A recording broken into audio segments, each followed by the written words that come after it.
নরসিংদীর ভাষা যদি কই তাহলে তো কয় যায়, কারণ আমার মাতৃভাষা হচ্ছে বাংলা ভাষা। আর বাংলা ভাষার মধ্যেই আমরা জানি অনেকগুলো ভাষা আছে। এর মধ্যে নরসিংদী ভাষা হচ্ছে সন্ধ্যাবেলা সন্ধ্যা না, কিন্তু হাইনজালা বিনজালা না, এখানে একটা কথা আছে। সেই কথাটা হচ্ছে, দেখেন আপনারাও কিন্তু শহরে ভাষায় প্রথম কথা বলতে পারতেন না। পারতেন কি? পারতেন না। ওই গ্রামের ভাষা আইসি খাইসি কমনে যেমনে এগুলি বলে আসতেন।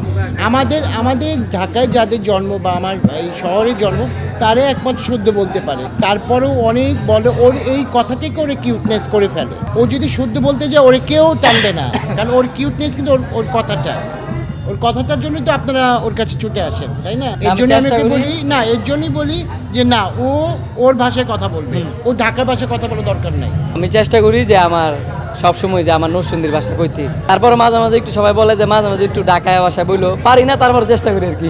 নরসিংদীর মানুষ আপনি ঘরে অনেক ভালোবাসে, সত্যি কথা। আর যারা মনে করেন যে আমাদের নরসিংদীর মানুষ অনেক খারাপ, সবাই কিন্তু খারাপ না।